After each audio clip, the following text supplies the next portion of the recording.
को रास्ता देना संवेदनशीलता थी या चुनावी रणनीति? क्या प्रधानमंत्री नरेंद्र मोदी की रैलियों से बदल जाएगा बंगाल का चुनावी खेल? क्या भय बनाम भरोसा की लड़ाई में किसका पलड़ा होगा भारी, भाजपा या ममता बनर्जी?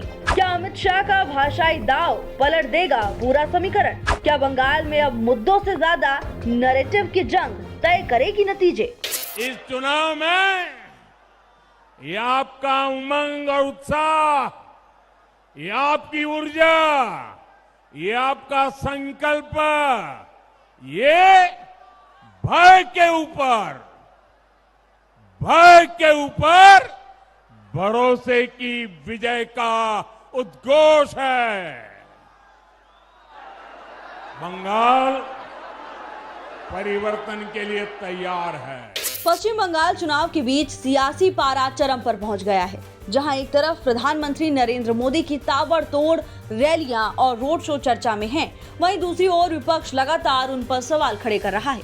सिलीगुड़ी में पीएम मोदी के रोड शो के दौरान एक ऐसा दृश्य सामने आया जिसने राजनीतिक बहस को और तेज कर दिया है, जब उनके काफिले ने एक एम्बुलेंस को रास्ता दिया।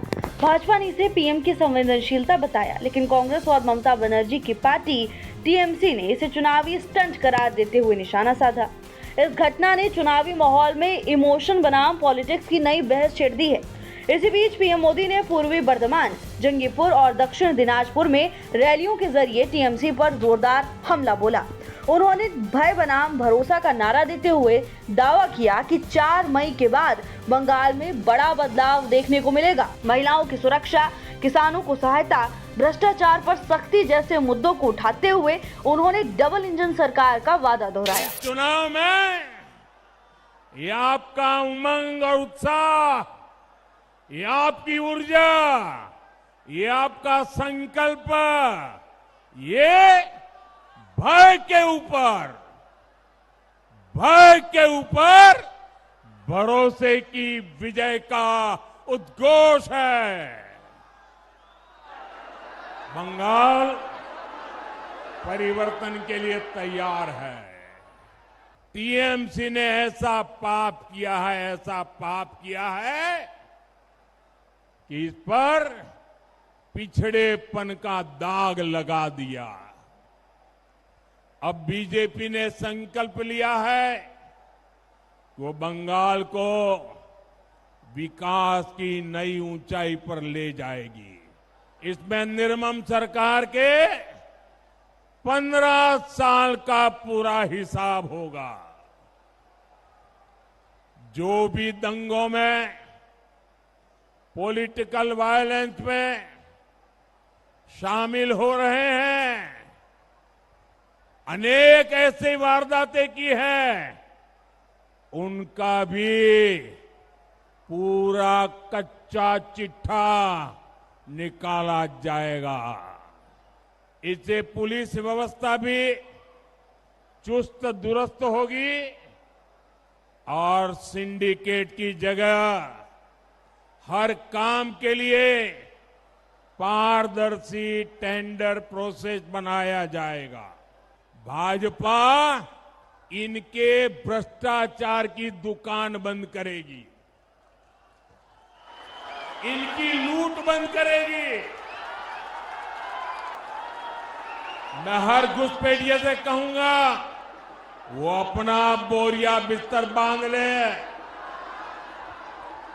और इतना ही नहीं, जिन्होंने घुसपैठ कराई, नकली कागज बनाए, यहां सरकारी योजनाओं से उनको जोड़ा, उन सब का भी हिसाब होगा।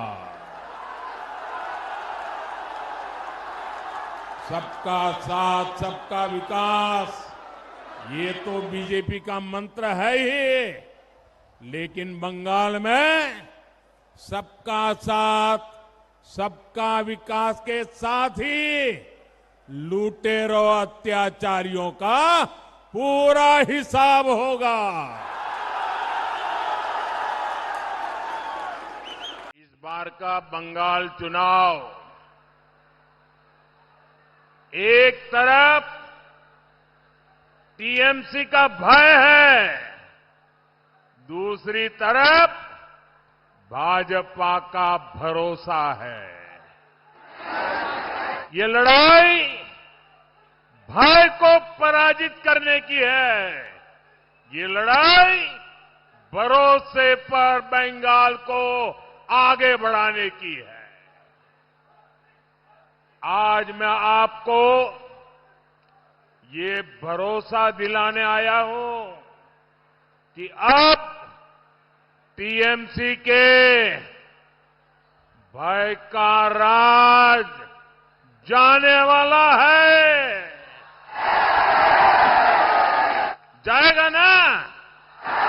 पक्का जाएगा।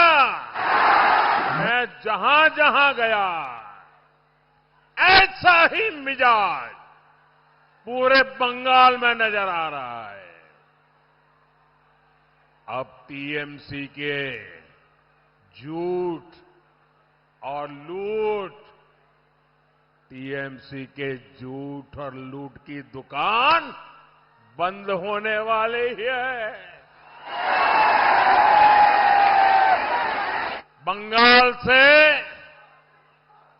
भय जाएगा। अब बंगाल में भरोसा आएगा, उन्नयन आएगा। मेरे साथ बोलिए, दोनों हाथ ऊपर करके बोलिए, पूरी ताकत से बोलिए, पाल्टानो दोरकार, पाल्टानो दोरकार, पाल्टानो दोरकार, पाल्टानो दोरकार। वहीं अमित शाह ने पुरुलिया की रैली में बड़ा दांव खेलते हुए राजवंशी और कुरमाली भाषाओं को संविधान की 8वीं अनुसूची में शामिल करने का वादा किया, जिससे बंगाल, असम और झारखंड के लोगों को साधने की कोशिश की गई। दूसरी तरफ टीएमसी और विपक्ष भी पूरी तरह हमलावर है। शुवेंदु अधिकारी ने टीएमसी पर अपने ही पुराने नेताओं को नजरअंदाज करने का आरोप लगाया, उन्हें भाजपा में शामिल होने का न्योता दिया। वहीं विपक्षी दलों ने भाजपा पर आरोप लगाया कि वो चुनाव में भावनात्मक और सांस्कृतिक मुद्दों को भुनाने की कोशिश कर रही है। तो कुल मिलाकर बंगाल का चुनाव अब सिर्फ राजनीतिक लड़ाई नहीं है, बल्कि नैरेटिव, भरोसा, पहचान की जंग बनता जा रहा है, जहां हर बयान और हर घटना चुनावी दिशा तय करने में महत्वपूर्ण भूमिका निभा रही है।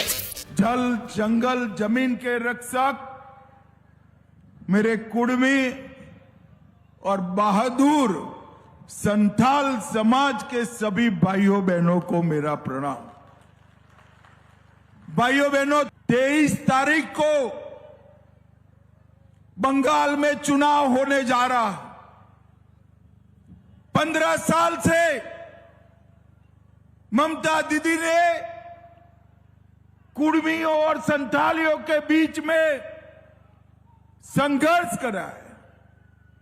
कुर्मी भाषा को 8वीं अनुसूची में स्थान दिलाने में कोई रुचि नहीं करी, मगर मैं आज कहकर जाता हूं, 5 तारीख को भारतीय जनता पार्टी की सरकार बना दीजिए। महान कुर्मी भाषा को हम 8वीं अनुसूची में डालने का काम करेंगे। एक कुड़माली भाषा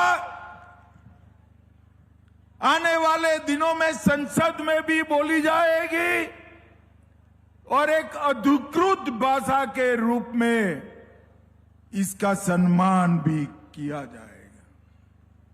पुरुलिया वालों, बाघमुंडी वालों, मुझे बताओ,